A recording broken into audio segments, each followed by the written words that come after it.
Hi, everybody. My name is Nick Matar, and I am the Associate Director of Marketing and Communications here at the Wayne State Graduate School.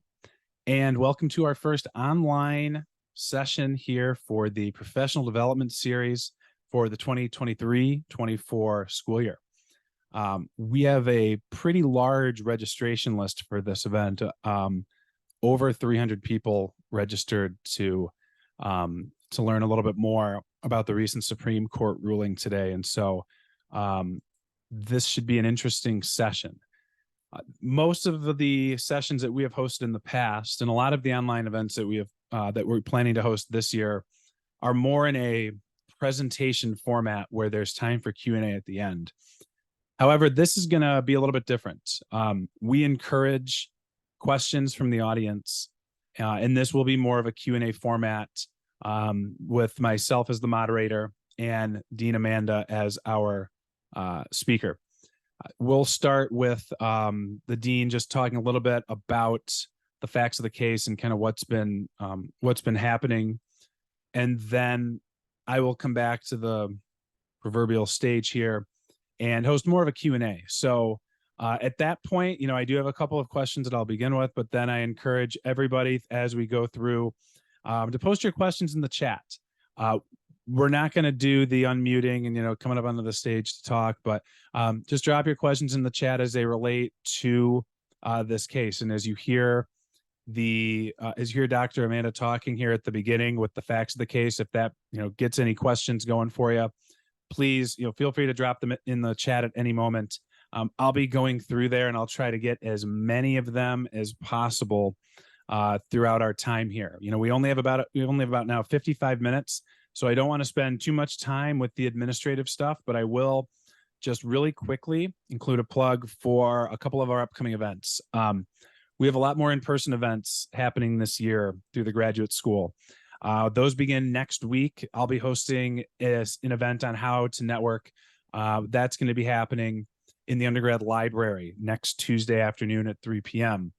And then coming up the week after that, we're going to have another event that will also be in person, same place.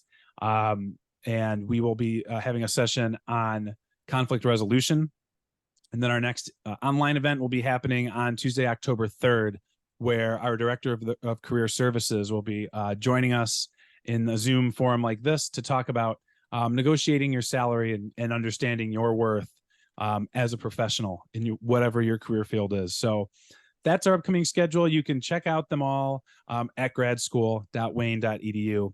But I don't want to spend any more time with the introductory things. I'll go ahead and introduce Dean Amanda Bryant-Friedrich, our Dean of the Graduate School, who's going to give a quick overview here, and then we will go into our Q&A. So Dr. Amanda, if you'd like to go ahead and get us started. Thank you so much, Nick, for the introductions, and thank you so much for the information. It is a pleasure to be here. And as the Dean of the Graduate School at Wayne State University, I want to make sure that you understand that I don't have to talk about these kinds of things. This is really not a part of my job. But knowing that there are so many students who are thinking about graduate education and thinking about joining graduate programs here in the United States, and I know a lot of our interested students are from abroad, I really think that it's really important that we talk about some of the things that you will be hearing about, that you are already hearing about, that have to do with graduate education and this concept that we call affirmative action. I will tell you...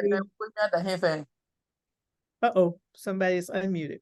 I will tell you that I've been around the planet a little while, and the term affirmative action is something that I've been hearing all of my life.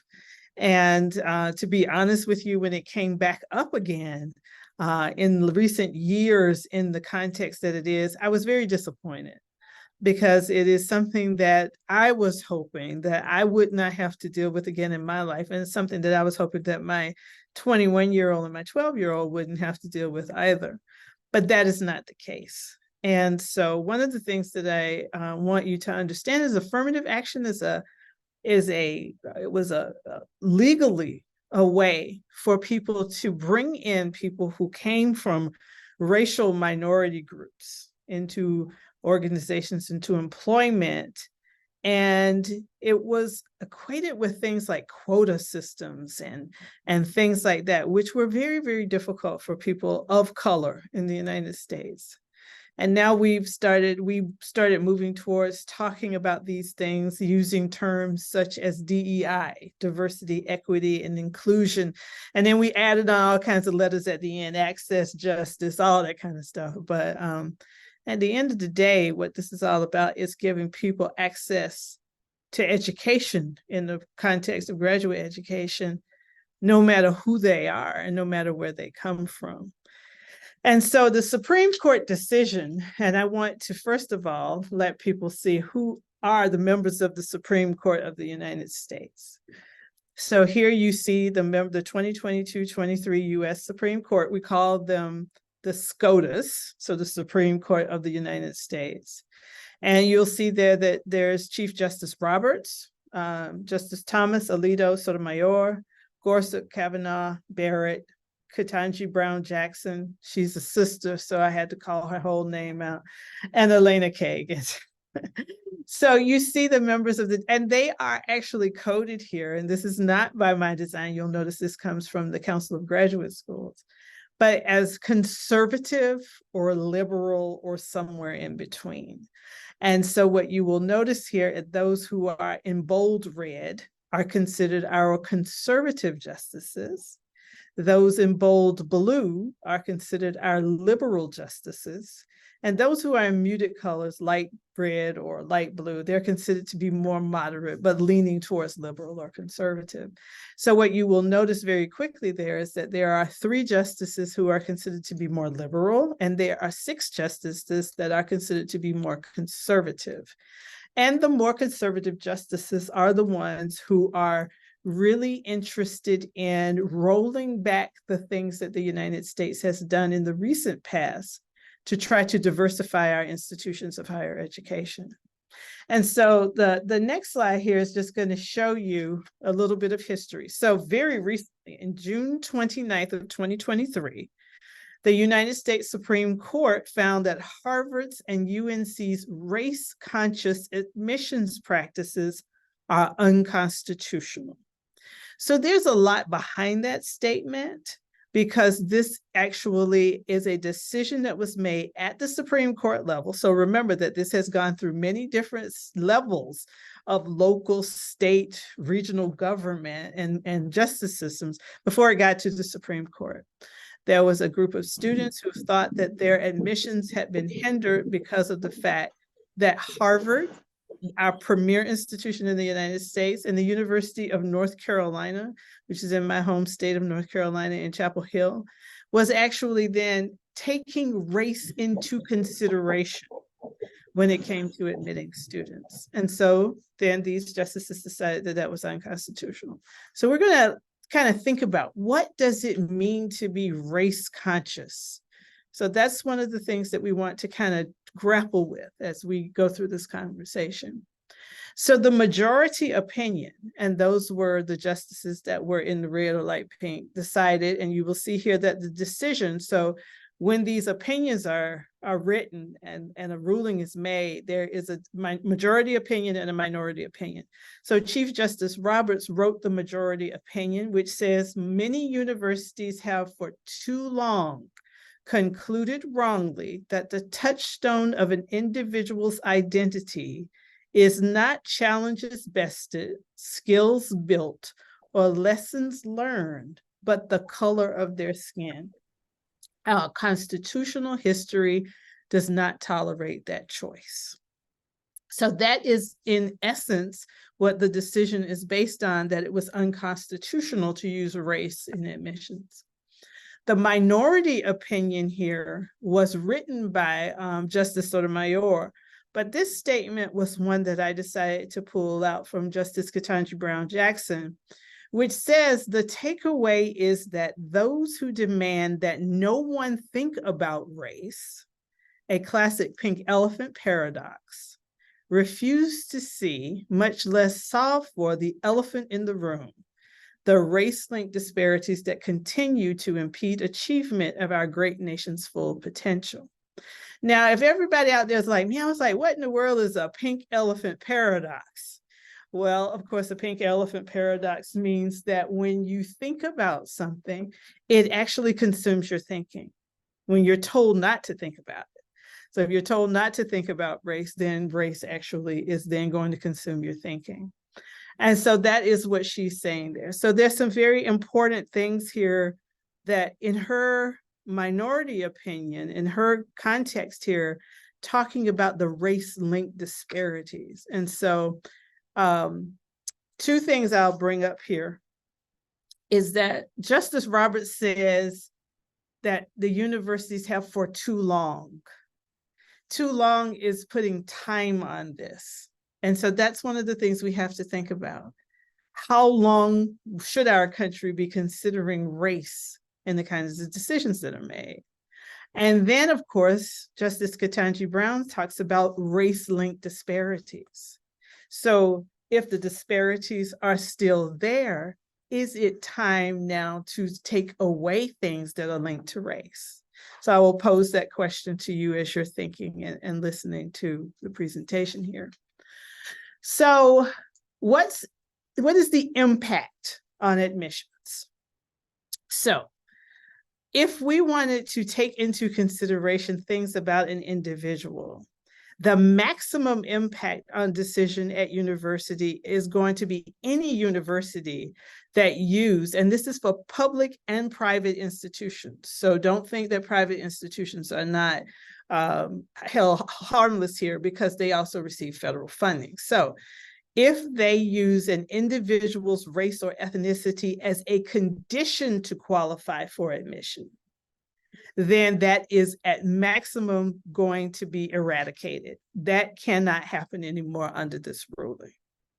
So what does that mean? So it means that if you applied to Wayne State University and Wayne State University said that we're going to admit 100 Black folks, I'm just going to say it like it is, and we decided that we were going down the list and find everybody was Black in that 100, and we were going to choose the ones we wanted, and that would be based solely on race. We are not allowed to do that. In the state of Michigan, we have not been allowed to do that for a long time. So one of the things that I will say about where Michigan is and Wayne State University is that we have not been doing that for a very long time. Not since 2003 when the original decision was made about the University of Michigan. So that means that we already have in our minds and in our processes ways to manage the admissions of a diverse population of individuals, not based solely on their race. So the next one, the impact is high on individuals' race and ethnicity as being a factor. So this is another thing. So very often, anyone who's gone through a college admissions process knows that you submit test scores, transcripts, personal statements, all of those kinds of things, and you fill out an application, which usually includes demographics. So we often have a rubric, it's called, or a way of measuring the quality of the applicant. And in some places, race was a factor. If that's the case now, it's very highly likely that would be unconstitutional and would cause the institution great problems. So the vast majority of institutions will not even include race as a factor in admissions. So a moderate impact is when you use something called explicitly race aware, but likely legally neutral criteria. What does that mean? It means that you have individuals making decisions about admissions who understand the disparities that exist for various groups. And those folks use that information that they have to help them make decisions. So you'll notice that that's moderate. It's very hard to measure that. If an applicant is in front of me and they say something in their statement that says that they were born to parents, let's say they were born to African immigrants, then I know that that person, if they say that they came from Ghana, for instance, I know that that person is most likely an African American, because basically what has happened is parents immigrated here, they're from Ghana, and most likely they are now an African American. So then I know their experience. And so that's not something that's easy for you to take out of my brain. And there is no way for you to prove that I used that in my determination. So that's the other thing. And then the last one, which is the one where the SCOTUS decision is actually pointing us, is traditional race neutral criteria. And that is one where very often we don't use any other factors except many of the things that you can see on paper.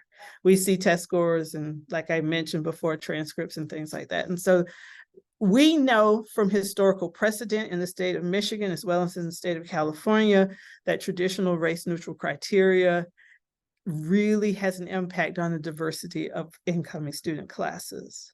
And so it is not really the desire of institutions like ours to use traditional race neutral criteria, but we want to be able to be aware and knowledgeable.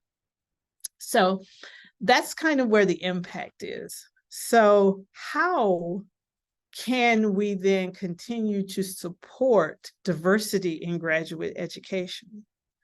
So the first one is something that I got as a term that was coined by the Council of Graduate Schools: race subject matter aware.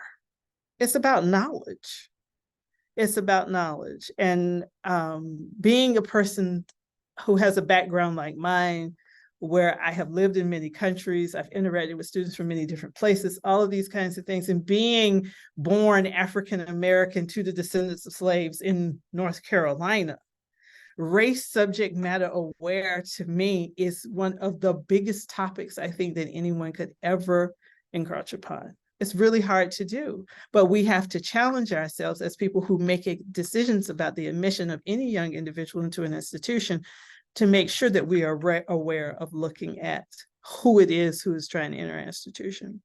Wayne State does a very good job of that. And at the graduate level, I am very proud of the fact that my colleagues on the faculty, my staff in the graduate school do a really good job of remembering that the individuals that are names on a piece of paper that I have never seen are people who come with a background.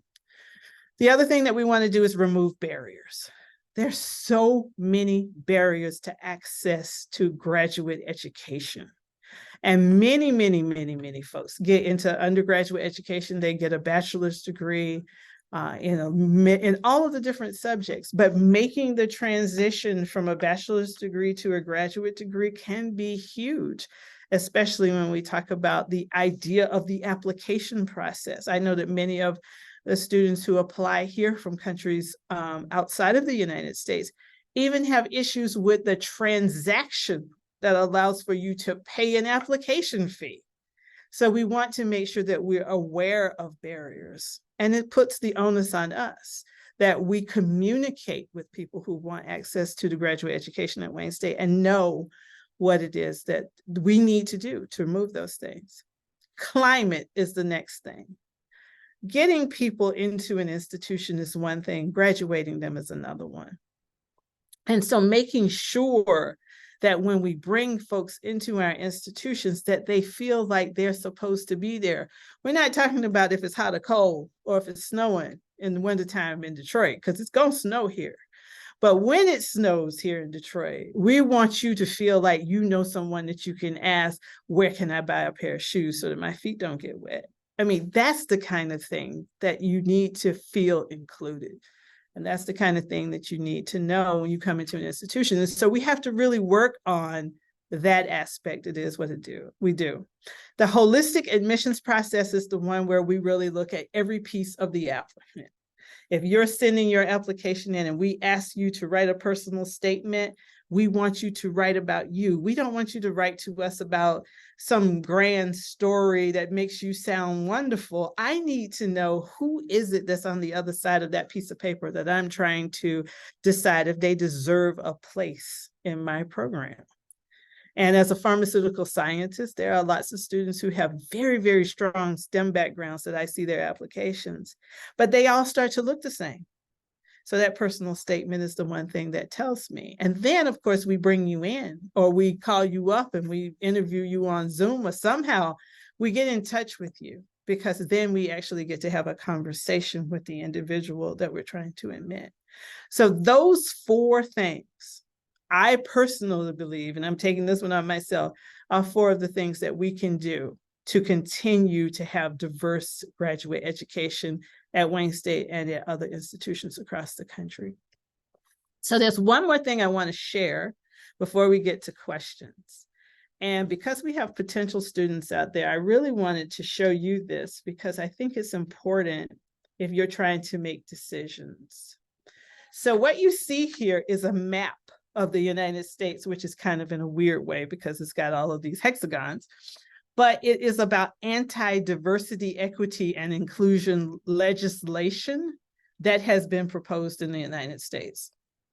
So some of these states that you see here, and you'll see here this, I don't know if you can see my pointer, but there's this dark greenish blue, North Dakota, Tennessee, Florida, and Texas. They have signed into law legislation that limits any activity around diversity, equity, and inclusion. And so I want you to see that. And then you see the ones in brown. Those are the ones where legislation has come up, but it's failed to pass or been vetoed. So those states, there are people there who are trying to bring up anti-DEI legislation, but it hasn't been successful. And then the rest of the screen actually has the other levels of where those things are. What does that mean? So what are we talking about when we talk about anti-DEI legislation? So I just wanted to bring this down here. It says there are no DEI offices and staff. And you'll see that there are 3 states that have actually, what does the yellow mean? I want to say, hold on, I want to make sure I don't say anything wrong. But I believe that they're entertaining legislation right now because of Ohio. I think they're entertaining legislation to remove that from consideration. So what does that mean? That if you are looking at going to a university and you are a person who comes from a historically marginalized group, those offices that were usually there to support your needs won't be there. Mandatory DEI training is saying that there will be no training to tell people how to support or how to limit bias or how to deal with implicit biases. That's going to be gone in those because they are limiting, they are getting rid of mandatory DEI training. Diversity statements are something that are newer, and people are asking candidates for jobs as well as applicants for universities for diversity statements. You will notice there that there are some states that are actively trying to remove that as a consideration in the application process. And the last one is identity-based preferences for hiring and admissions. And so you see preferences is something that we've heard back in the day a lot more than I had heard in the past, but now in the recent past, I've heard it a lot. So that's the last thing I wanted to actually share with you. I am going to now stop sharing my screen. And I am going to ask Nick to start our conversation. Nick, if there are any questions in the chat, why don't we get to some of the questions in the chat before we go into our questions that we put together, just to see if there's anything new. So I will say a lot of the questions in the chat are related to admissions. So we, just so everybody knows, for admissions questions, you can email our admissions team, grad admissions at wayne.edu. We won't address those here in this session just because that's not what this is for, but there will be also a virtual information session that we'll be hosting later this semester, which is specifically for those questions. I did get a couple private messaged questions to me. So we'll start there. First off, is there any impact? Does this decision have any impact immediately on the upcoming winter 2024 semester? At Wayne State, no. Thank goodness, because we have many different processes in place in the past already. We don't see any necessary changes in our application process, and nor do we see any changes in the metrics that we will use to admit students to our programs. For those of you who are interested in the professional programs, which lie outside of the graduate school, such as medicine, law, and the PharmD program, those programs have always had very, very clear expectations to use holistic admissions to make sure that race was not a consideration. And so that's very important to remember. Another question was, what was the 2003 decision and how did that differ from what you just talked about today? The 2003 decision was actually one that included the University of Michigan. And it also said there was legislation here that was created that said that you could not use race in admissions for higher education. And so it was not as widespread because in 2003, that was at the local level, that was at the state level in Michigan and in California. This one has much broader impact because it's from the Supreme Court. So that's the difference there. But the effect is the same. It's just broader. Got it. And another one that just came in, also somebody asked, how does this apply to international students, if at all? You know, that's a very, very interesting question because when we start to look at specific populations, then everybody starts to come into question. And so I myself was a international student. I studied in Germany. And when you are living in a country that's not your own, you think about, well, how is this going to impact me? There could be times when the people start to look at international students as special populations. And so I always want us to be in the academic community aware that we don't want to start discriminating against our international students by using quotas and things like that. We want our international students to be as holistically admitted and reviewed as anybody else. And so it's important that you know about this, but right now it doesn't impact you in the same way as it would an American citizen. And here's kind of a loaded question. Somebody stated, I noticed on the Wayne State website that your data accounts for Black and white people.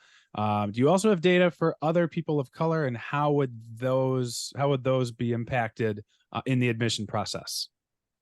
That is not a loaded question. That is a very honest question, I have to admit. And so it's been interesting. So what happens is that the United States government requires that we do reporting based on specific racial and ethnic groups. And so if you dig down into the data, you will see that we do actually look at Hispanic students. We have Asian Pacific Islander students, Native American, various other groups. And most recently, I am not going to remember this acronym, but we also have one for students who originate from the Middle East. And so Wayne State has been very, very proactive in trying to make sure that all students are recognized from their own groups. And so the one that we use for our students who originate from the Middle East or Northern Africa, that is one that's not reported. So we do try very hard to make sure that we look at our student populations. It's unfortunate, but the populations of students outside of Black and white is small. And so that's probably why you're just not seeing that as much as you would want to. But that's something that we are very aware of and trying very hard to work on. So thank you for that question. I appreciate it.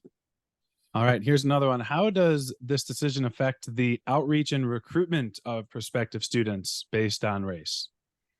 So that is a gray area.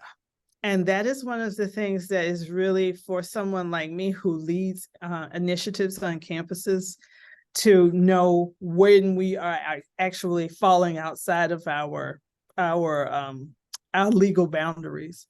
So we don't have true guidelines on that yet. So it actually does give us still some wiggle room to make sure that we're touching historically marginalized populations, even though we cannot use their race or ethnicity, they have race in the admissions process. So we continue to do outreach in special populations.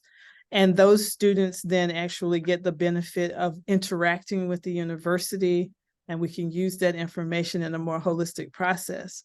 But we are waiting to actually hear if that's something that's going to be possible in the future. And also, I mean, I think this one is, I think I know the answer to this, but it would be good to get some clarity. Does this have any impact on current students at Wayne State? But then also, would it have any impact on current students at Wayne State who might be applying to graduate school if they're currently undergrads? We currently have nothing in place that it would immediately impact a student here who's applying to graduate school. We don't see anything in this decision that is going to make us modify our processes. So, and we're working very hard to make sure that does not change. So no, it will not impact a current student who wants to go to graduate school. And kind of on that same note, this is the graduate school. You are the dean of the graduate school. Would there be any difference between, would this, create any sort of difference in the application process for an undergrad program or a grad program anywhere, not just here at Wayne State or in the state of Michigan? So interestingly enough, when I interact with other graduate school deans across the country, many of them right now are changing their application processes. And one of the reasons why is that many of them still did use race as a consideration for admission, and others use diversity statements, which are really under attack. So if you're applying to any university, you need to really make sure that you're looking into those different things, because you may have started an application last year. That application may look really different this year. So you want to make sure you're looking at, so it could very much have an impact on you. Now, I guess my personal follow-up question on that, in terms of an application looking different, besides a couple of questions with you checking a box, I mean, would this also include essay questions where you might have to be asked to address DEI, or if you come from a marginalized background, and what kind of your personal story, I guess, what are the major areas where the application process could potentially change? So you will notice that in Chief Justice Roberts' comments, he talked about the character of an individual being built on experience, pretty much. And from my colleagues in the field, I've noticed that many of them are changing to actually ask people about their experiences that have to do with working with diverse populations or overcoming challenges and things like that. And so you will probably see different kinds of questions in essays than in the past that may have been more directed about, tell me, how did your race impact your experience? It may just be more general. And then I guess just to wrap up that little segment of questioning, a lot of graduate programs have an interview process that's a part of it, especially PhDs. Is it possible that is a way to get around asking the question of race, where interviewers are actually seeing the individual either face to face or via Zoom, so that they have an idea of the individual's background? It's an interesting question. My son, who happens to be a biracial child, calls people racially ambiguous these days. And so it's very difficult sometimes to actually look at someone like Yvette, I see Yvette on my screen, and say that I know what ethnicity Yvette is. I don't know, right? And so we have to be very cautious about that. And the fact that in the past we have done that is also brings pause to the whole thing, right? So think about it. And so when you interview, there have been many processes where it's blind interviewing. People have interviewed behind the screen, so you don't even see what they look like, to limit bias. But as I mentioned earlier, we try to educate ourselves. We need to educate ourselves and understand how race has potentially impacted someone's life.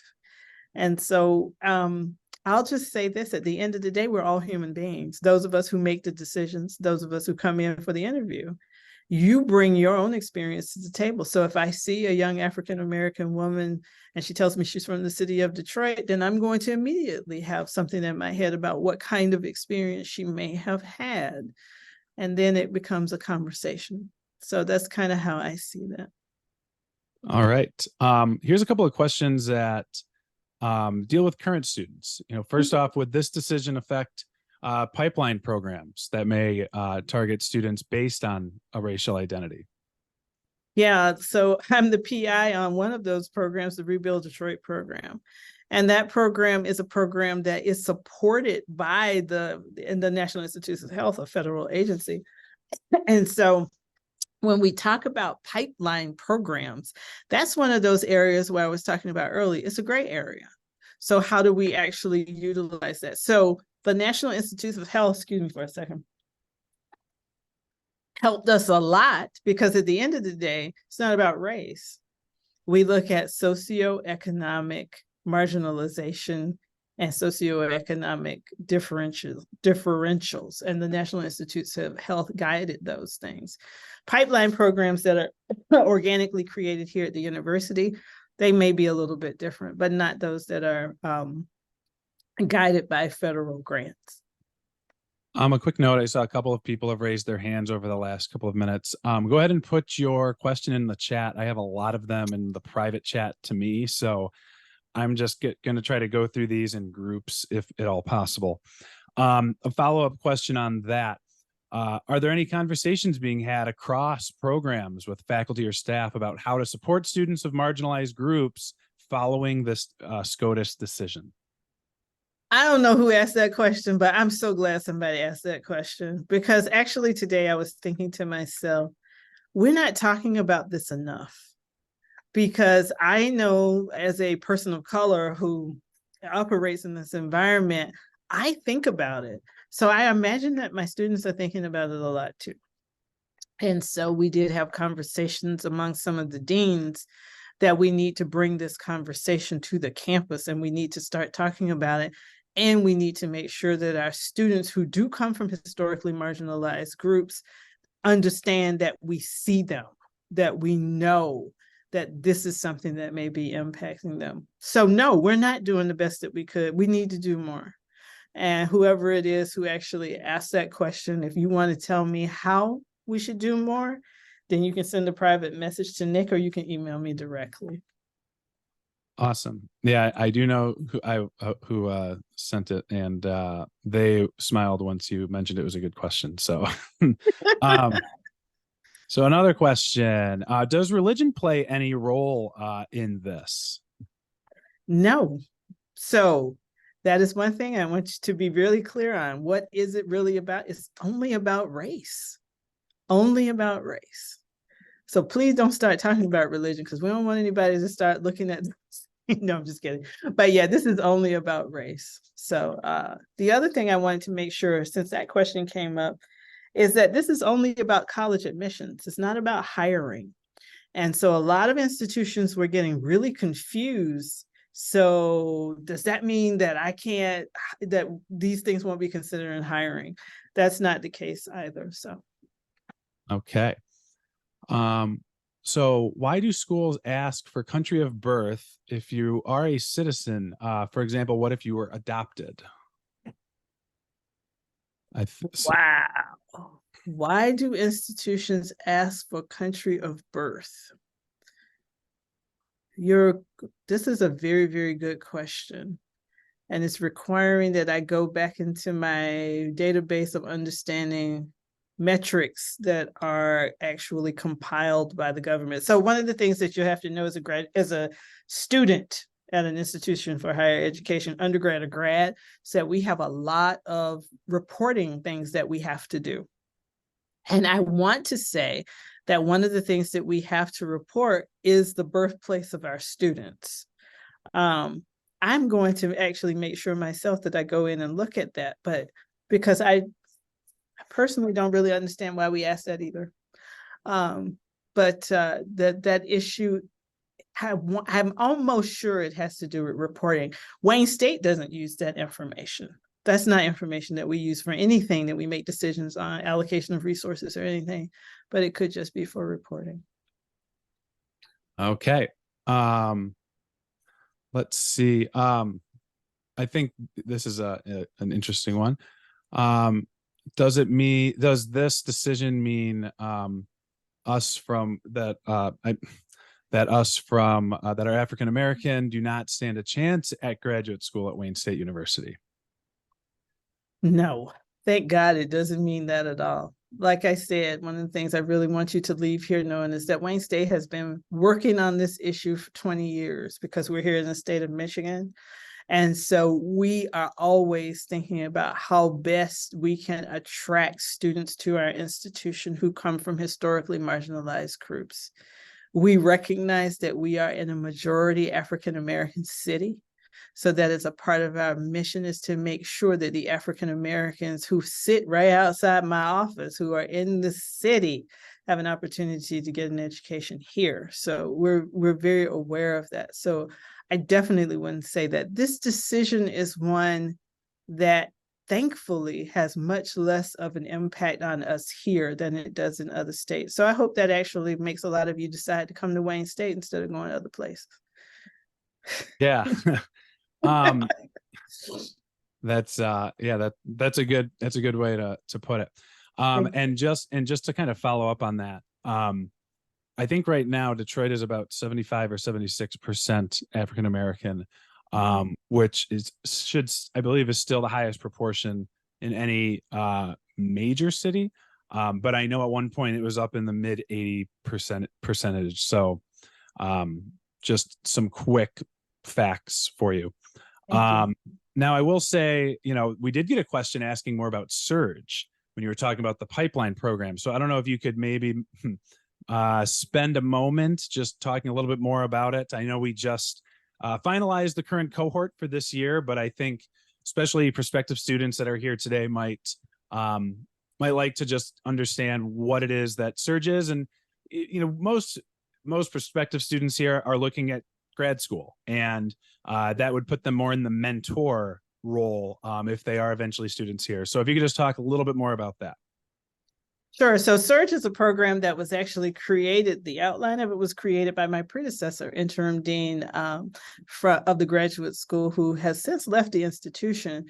But I have to say that seed that she planted is one that is growing beautifully here. It is a program actually that is designed to help students understand the value of graduate education and provide support and mentoring to transition from undergrad to master's programs. It is a program that comes with one-on-one mentoring with a graduate student who is already in the program here at the institution. They may be in a PhD program or a master's program, and just takes away a lot of the mystery around what it means to apply to graduate school, how you pay for graduate school, the different things that you run into when you're not an undergrad but a grad student. It's just, and the career options. We try very hard to align students from one area, from the same area with someone else. So that's very important. Thanks, Nick. And so it's really, it's a wonderful program. How many students do we have coming in this year, Nick? I forgot. 15, maybe? Oh man, I wish Mary was on the call and could answer that. But it's around there. It's around that number. Yeah, it's quite a few students. And so this is a very important program for us. And so one of the things that Wayne State does really well is it gives you a sense of purpose around your fellow man. And so if you come to this institution, then you need to be ready to serve. You need to be ready to reach out and help somebody else who may not have the privilege that you have, because we're all about providing access to those who have the ability and desire. So that is what the Surge program is all about. It does also, in the past, it came with some scholarship funding. I don't think we're doing as much of that now, but the important thing is that we make you aware of scholarship opportunities so that you can find funding to do your graduate degree. All right. Just a couple more questions here. A lot of this session has talked about diversity, but what about equity and inclusion here? And, what are the key differences there, both in the application process, but also for individuals once they're on campus? Oh, that's a wonderful question. So diversity, of course, is having people here present who come from various backgrounds. the richness that comes from diversity is incredibly important to the vibrancy and the rigor of education, especially at the graduate level. When we talk about equity, we're talking about providing each individual with what they need to be successful. That is different than equality. Equality would mean that we give everyone the same thing, but coming into this institution, not everyone needs the same thing. So equity is an important piece. And it's interesting to me that this decision, the SCOTUS decision, talks about race in admissions, but says nothing about the lack of equity that exists within our systems. And so that is a part that really concerns me. Inclusion is, of course, in making sure that everybody feels that they belong. We talked a little bit about climate. And I think that along the line of where we're going now as a nation even, we're going to start to have to look a lot more at equity and inclusion to make sure that everyone has the opportunity that they deserve to get a degree. I've worked on a concept here at Wayne State that talks about looking at the historical perspective of the institution and the city that we live in, and the country that we live in for that matter, to try to understand why the inequity exists and trying to make sure that we mitigate those inequities.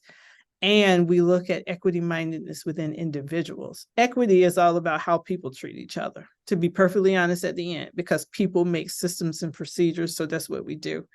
And so when systems are equitable, they are also more inclusive. And so that's kind of where I feel that we're going. At Wayne State, we have work to do there, just as every other American institution has. We have work to do because the disparities that exist have been created over time by the systems that we've managed. So we have a lot to do there. All right. Well, we'll wrap up with this last question, which I think is a good one to finish with. What can we do, I guess this is as an institution, to make sure that our programs are as diverse as possible? Remove barriers. I can't say that enough. Remove barriers. And one person's barrier may not be the other person's barrier, but that is exactly what we have to do. Barriers can be related to access, physical access to buildings, physical access to materials, everything. It can be, a barrier can be financial. A lot of us talk about that. But it also concerns me very often when people think that the only barrier is finances. It's not always that way. Barriers could be around transportation. If we have online programs that will allow for a student to be able to get their degree, their master's degree, and not have to travel to campus all the time, then we're removing a barrier. So removing barriers is pretty much one of the most important things. And once we remove the barrier to get you in and to get you progress, and we want you to feel good while you're here. So that diversity that you desire, that we all desire, is based on the climate.